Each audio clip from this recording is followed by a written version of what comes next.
Welcome to the Beautiful Kingdom Builders podcast, your place for redemptive conversations about gender, justice, abuse, and healing in the Christian faith. I'm your host, Reverend Ruth Perry. My guest today is Jenna Dunn, who has a ministry called Ezer Bible.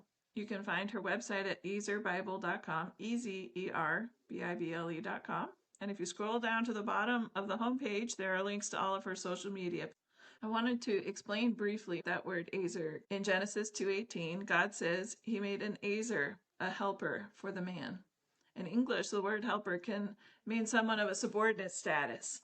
But if you look at the other places where Ezer occurs in the Bible, it refers to God, who is our help. So certainly not a subordinate help, but rather a strong help. Jenna and I talk about the toll that complementarian theology took on her faith and her marriage. And we talk about her love for the Bible, even though reading it through a patriarchal lens almost cost her her faith. I hope you enjoy this conversation with Jenna Dunn and follow her Ezer Bible ministry.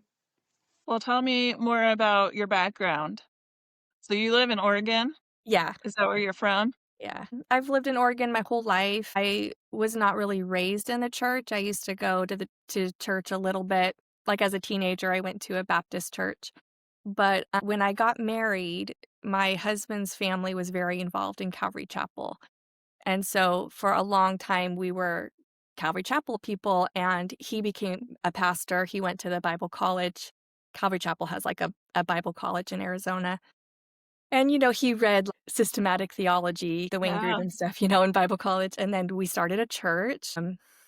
And I mean, if you're familiar with Calvary Chapel, you probably kind of know. I'm thinking it's charismatic. I don't really know much about Calvary. It's like a charismatic Baptist church. It's not reformed, but it's complementarian. And it's a little political. At least ours was. Is Calvary Chapel, is that the one that the Jesus movement sprang out of? Yeah. Yeah. So, Okay. I mean, there's some really neat things about that, the Yeah. origin of that movement. Like, I do like that origin story, but I think what Calvary Chapel has become is much more similar to like the Southern Baptist Convention or like the Reformed Complementarian movement. Most of the people in Calvary Chapel are reading a New King James Version Bible, not an ESV Bible. But they very much listen to teachers of the complementarian reformed movement. And I remember that was always like a point of contention, is there would be certain Bible teachers or leaders who were reformed. And it's like, oh, well, we're not reformed. So, trying to figure out like where the theology lined up, but definitely that commonality of holding to, complementarian theology or the idea of gender roles and women not being in leadership. And I think once you accept that viewpoint, it opens you up for some of the more extreme Christian patriarchy ideas. So in the church context I was in, it wasn't a part of our church's belief system, but I was still exposed to the pearls. Oh, yeah. So like I have Created to Be His Helpmeet. That was a book that was given out to all the women. Yeah. Not from the church leadership, but just from somebody going to the church. You meet a nice homeschool family and like they give out these materials. I was also exposed to a lot of like Driscoll type teaching. And the pastor that ended up coming in and kind of being the lead pastor was an Acts 29. Acts 29. Yeah, Mark Driscoll was one of the founders of that. Yeah. Yeah, the pastor was trained through that. And he quoted Mark Driscoll a lot. So there was that influence. I remember my ex-husband like going to a men's leadership retreat at Mark Driscoll's church, and it, like Vadi Bakum. We were very adjacent to some of these more extreme things. And I've always been more like inclined towards theology. I read it, like I go and look up these people and like I read it and I'm like, whoa, these ideas are, it's a weird position to be in because I do like actually listen. Like if I go to church, I listen to what the person says and I read my Bible. And in some ways I had more theology training or Bible training than the men in leadership around me.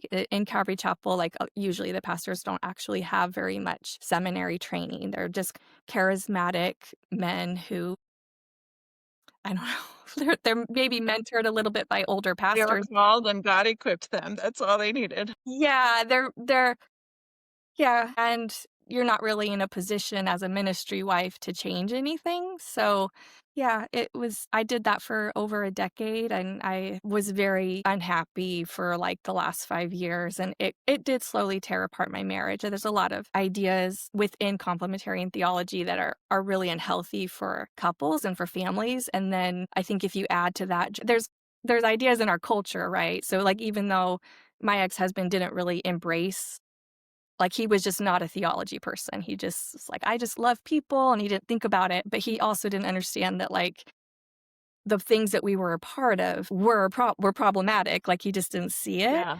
and, it caused a lot of conflict. Like, it was just very hard on our relationship to navigate that and not have the same understanding, but I think a lot of good has come from it because it forced me to learn the Bible really well. I always had a message prepared, like, always had, like, in the Bible I used at the time, I had 7 passages bookmarked, and I've made a Bible study guide about that, but there's 7 verses starting with Romans 16 that I would break down. This is what the Bible actually says about women in ministry and about men and women, and I was always kind of ready, and I think I had convinced my ex-husband, and he was kind of just, we kind of had this understanding he would open the door for me given the chance. Like, if there was a chance I could convince other people in leadership that this is what the Bible really taught, then, he wanted to see me be able to do that. But he also encouraged me to just pray, and things changed slowly. And so we stayed in this really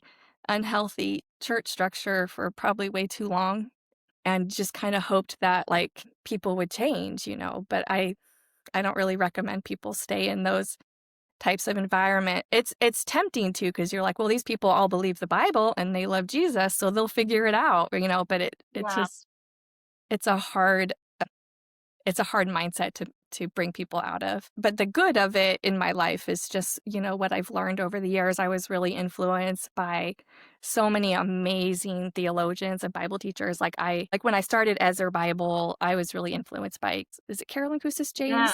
Like, I get like I read that's half the just church, and yeah. it was like the best thing I ever read. I mean, it was like water in the desert for me. That's true She you was so said. brilliant. And I was really influenced by Rachel Held Evans. There was like a lot of women over the years that I just found people online to learn from, and to learn what the Bible actually says was better to me than to just leave a sort of toxic mindset and just not believe anymore, which, was the initial path. But when God brought me back to him, and I began healing, it was mostly through learning what scripture actually says. Like, that's like far better than like just saying, I don't want anything to do with that over there. And just sometimes I tell people, like, I left Christianity, like I walked away from God over one Bible verse. Like, there was this one thing I could not accept, and it made me so angry. 1 Corinthians 14, with the whole women are to be silent, where Paul's quoting the oral law, or quoting the law, as the law says. In my Bible at the time, which I think was the New King James,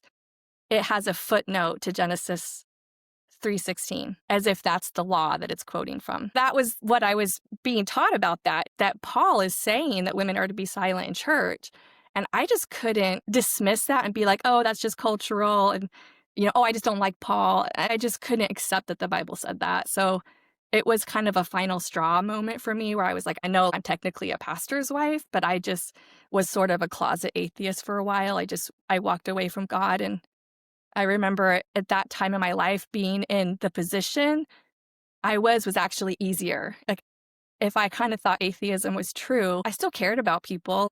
I remember a few times people would ask me to pray for them, and I was like, well, yeah, that's fine. It helps them. I still wanted to help people, but I didn't really believe that the way the Bible had been presented to me and that understanding of God could possibly be true. And I didn't want to be a part of it. And I just thought, that's ridiculous that God would silence women.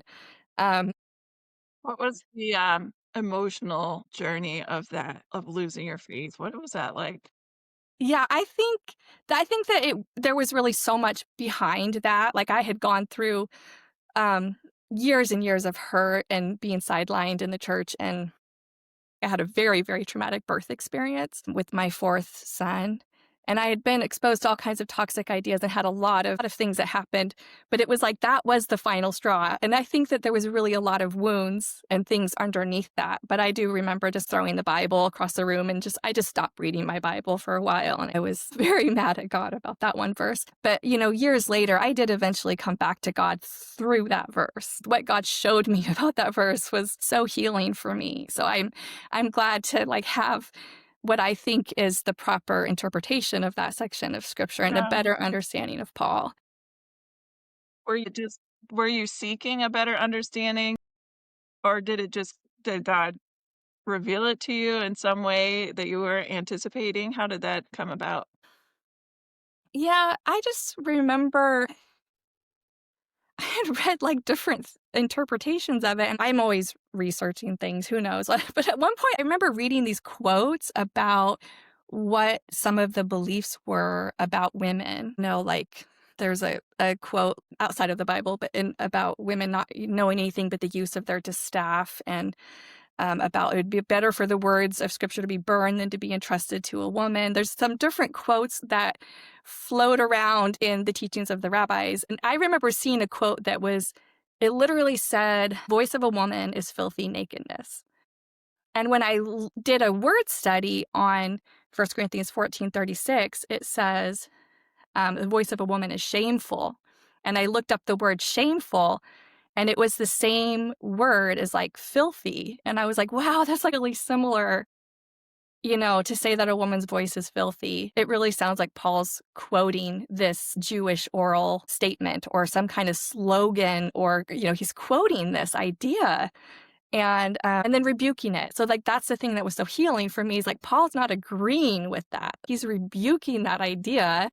Yeah. And then you see that combined with how affirming he is and how he's partnering with women in his work. And it made the whole Bible more consistent.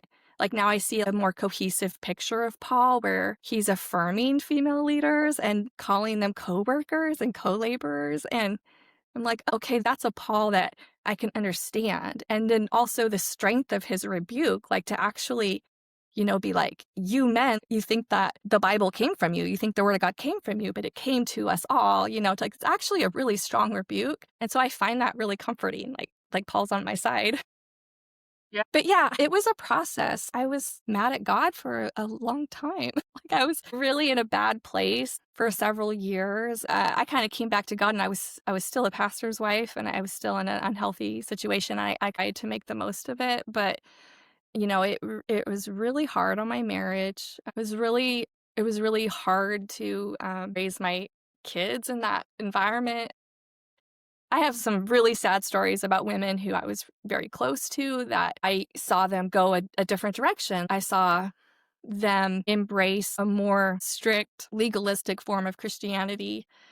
Um, there's women I know who I watched their marriages just turn very ugly. People that I even knew before we were saved, before we got involved in ministry. There's people I was friends with. And so to see the fruit of complementarian theology play out in people's lives and marriages and how they parent their kids, I have a pretty strong aversion to some of those ideas. And I also just think it's such a incredibly twisted way to read the Bible. I think it imposes this framework onto scripture that just makes it really difficult for people to understand the Bible. Yeah. Yeah, that's one of the hardest things for me. I appreciate so much of my upbringing. I grew up Baptist, and there's so much that I appreciate, and I definitely always met God in the churches I've been involved in, and I appreciate the sincerity of the faith I've seen, but I have also seen so much dysfunction and so much spiritual abuse and harm. And it's hard, the experience of starting to awaken to the dysfunction, the toxicity of the theology. Talk to me about that experience of your relationships in Calvary Chapel. How are they impacted by your journey away from that culture and that theology? I think you could probably imagine, in a small town, if there's a couple that's the pastor and the pastor's wife and they go through a divorce, it was a nightmare. I mean, I was just kind of trying to do things in the least dramatic way possible, as quiet as possible. I didn't want it to harm my children. I just didn't want there to be rumors, like my kids would hear. My kids were, all their friends were in the church, and, like the church was our family. Those people that we had birthday parties and baby showers and people that we had known for years and years. I actually had to work together with my ex-husband to be like, how can we make this the least traumatic possible? And I really thought that they would have him stay in ministry because he was more like the administrative pastor. He did all of the building projects and maintenance and sound equipment setup and like that type Yeah. of stuff. He wasn't like the guy in front. He wasn't like the teaching pastor. But it was a pretty unhealthy leadership dynamic. The church I go to now is a Foursquare church. And a few Sundays ago, they had a new pastor and pastor's wife that they were installing, is what they call it, in Foursquare. But so this couple was like going to start being in ministry. And I literally still cry about it. I cried during that service. I came home and cried because it was so healthy. Like everybody in the church promised to pray for the people that are leaders, pastors, and their families. They said, we're going to pray for you. We're going to support you. And like, make sure you put your marriage first. Make sure you take care of your kids first. And it was so beautiful to see like the community sort of rally behind these people that were willing to dedicate their lives to serving. Just the recognition of, the toll that takes on your family, but we care about you first, not just like what we can get from you. We're not going to put you on a pedestal, you're just like us, but you're willing to do this. And it was so beautiful. And that was not my experience at all being in ministry. Like it was very toxic, and we were so afraid to let people know that we were struggling in our marriage or in our family. We didn't have support. And it's like, Sorry. it's just completely different. I'd say there was like a lot of Yeah. bullying. So like I remember one man that was a leader for a while. They ended up moving away, but it was like his wife was too domineering, right? So it was like he was kind of made fun of, like, oh, your wife wears the pants, None of these women were trying to control anything, but it was just like the men had to have a certain sort of traditional masculine vibe about them. And so there was some bullying that happened if they weren't. And the main teaching pastor was very much like the guy in charge, and everybody else is a yes man. And, we were very afraid of not being able to pay our rent and not be able to pay our bills if we stepped out of line. Yeah. So, yeah, that's basically what happened is we were forced into a position of Pendency and just having to yeah. like be like, yes, okay, but this is not good. And, if you're the weak link, like if you show weakness or they know that you're struggling in your marriage, they're going to turn against you. It's like you're the sick chicken in the flock and they're going to pick you to death. So it's like you can't show that weakness when you're in a team like that. I very much identify when I hear people talk about what happened at Mars Hill. Like there's people that were involved in leadership there and they talk about Yeah. what that felt like. And it was similar to the dynamic of what we were involved with. My family, my dad was the senior pastor and my brother was his associate pastor, and then my family attended the church and they had this big um conflict erupt, and it was like the church just kicked us while we were down. It Yeah. was just like that. It was like, "Oh my god, if they this is so much worse than it had to be." And I'm just so frustrated that Christians aren't the most loving, caring people. It makes me so Yeah. mad.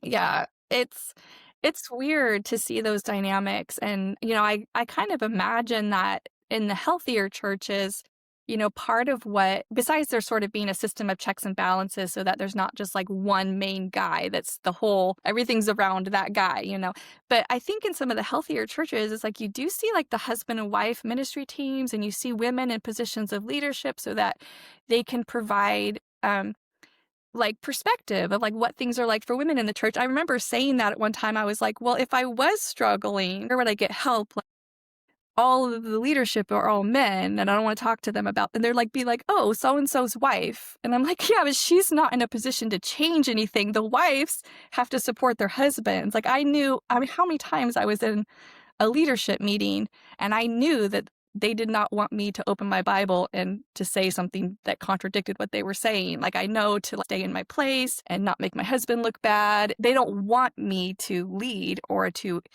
be interested in theology or to have the right answer or to help them. They actually just want me to stay quiet and play my part. And it was always hard for me because I knew what God wanted me to do.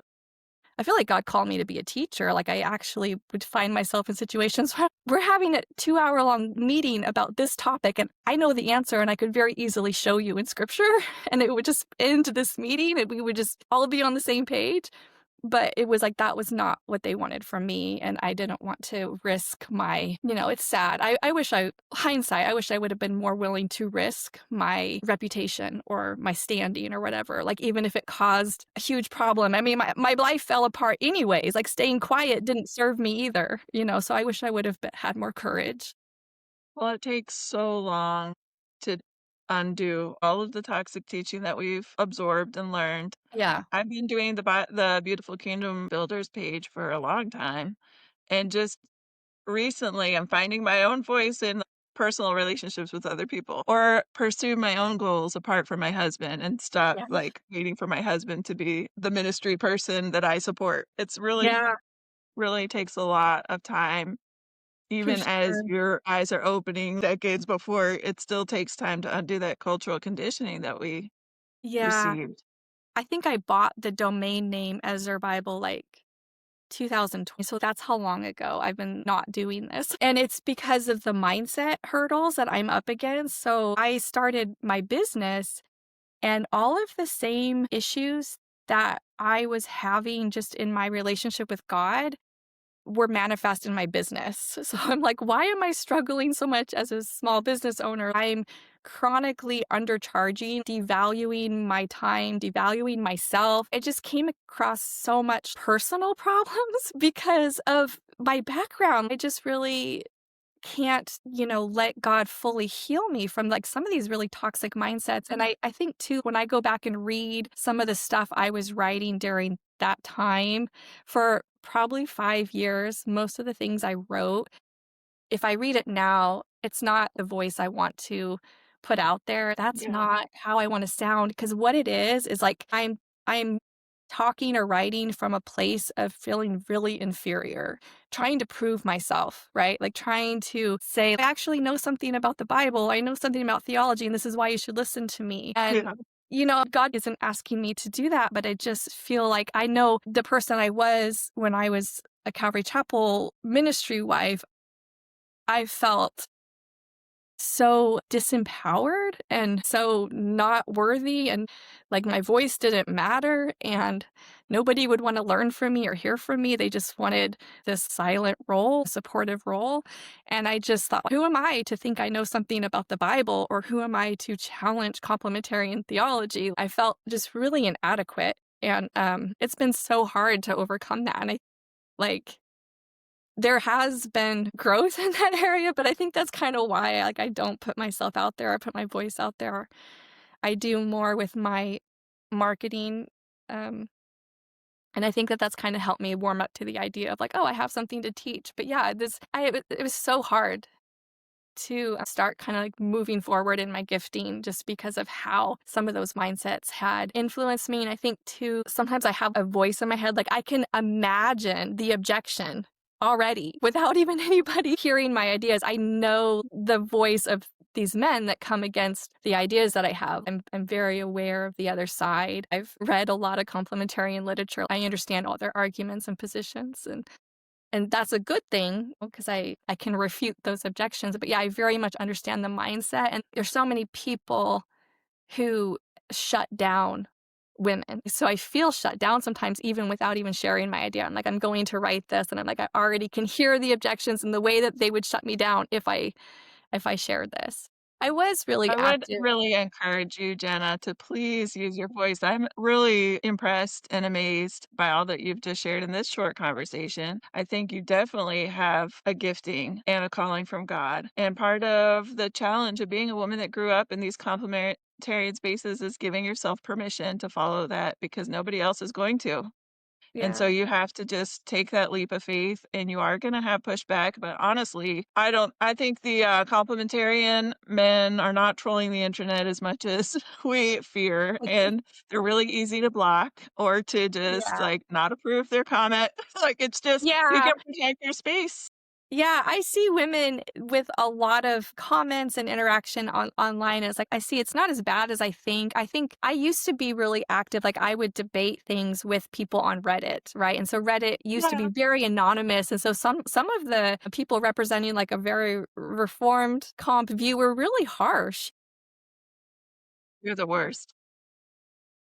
Like I mean, yeah, even if you're not being mean, people can still read the tone of your whatever you write in whatever tone they're hearing in their head. You can't control that.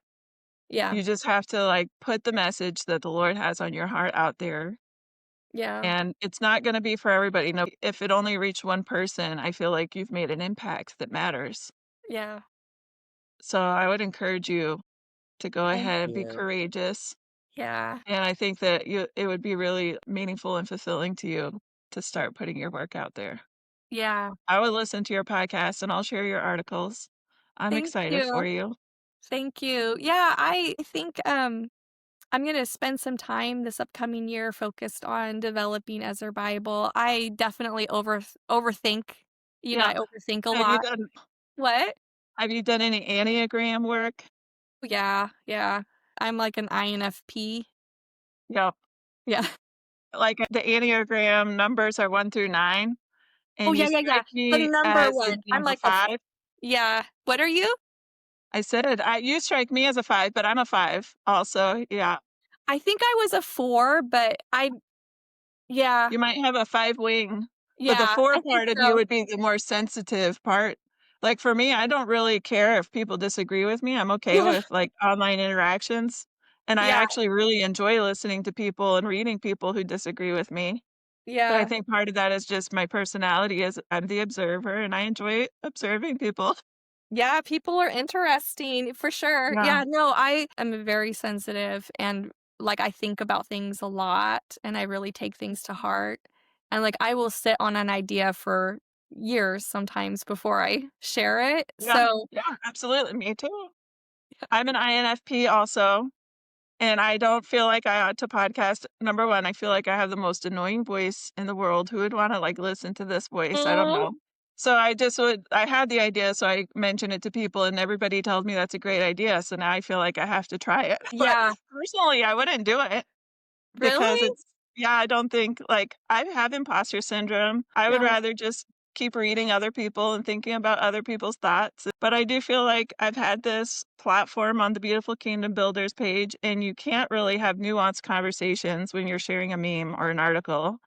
And I just want to host longer conversations with people that just show that you can be a Christian that loves God and loves the Bible, but you're not a gun-toting, Wow. militaristic, and, like, anti-CRT. You don't have to, subscribe to all of that.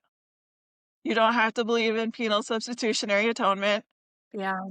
There's other ways to be Christian that I feel are more faithful to Yeah. Jesus. Yeah, it's so true, and it's so important to hear other people's stories. I really do love the medium of podcasting, like, I listen to a lot of podcasts, and some of my favorite Christian ones are just, like, people sharing their stories. Yeah. And Yeah. so, why do you feel like a Beautiful Kingdoms Builder podcast is beneficial to the church? Yeah, so I think it's such a gift for women just to have a place to share their stories, like, just to have their voices heard.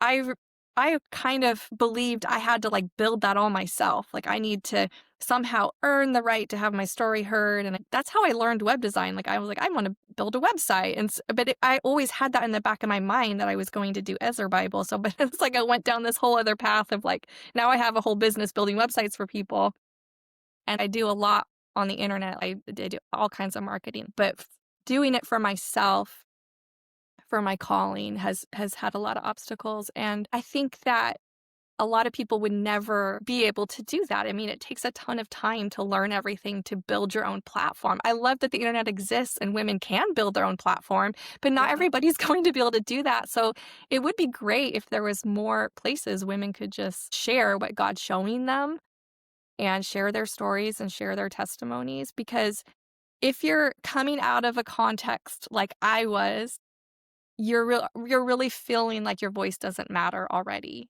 right? And so just the fact that there's platforms where they're like, "Hey, no, we actually do care about your experiences. We wanna know what following God has been like for you and what God has shown you." I mean, that's huge. I mean, you're just basically holding the microphone up to women and being like, "We care about what you're experiencing, and we wanna hear from you. Like, your voice matters." I think that's a huge thing. And so I was gonna ask you, like, what prompted the change from Beautiful Kingdom Warriors to Builders? The Warriors name came from Carolyn Custis James. A friend and I, Becky Buck, started the page years or more ago, and we were thinking about the word Ezer, that it doesn't just mean helper, it means like a strong help, and then it's always frequently used in the context of military. So like we're in this battle to bring God's kingdom, which would look like flourishing for all and peace and joy and like the fruit of the spirit and all these things, like building a Christianity.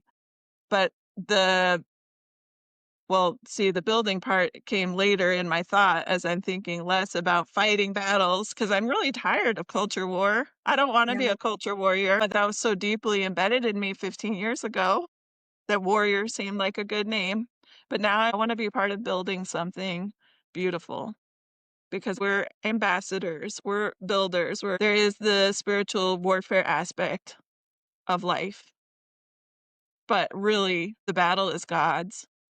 And I just want to be a part of like building a more beautiful Christianity because I'm really disappointed in the Christianity that I was formed in. Yeah. Yeah, it's And I been know so many people who have walked away from their faith because of the culture warring and the politics and the bad theology and the subjugation of women and the racism and all these things. And I just want to say, you don't have to walk away. There's a better Christianity that you could be a part of.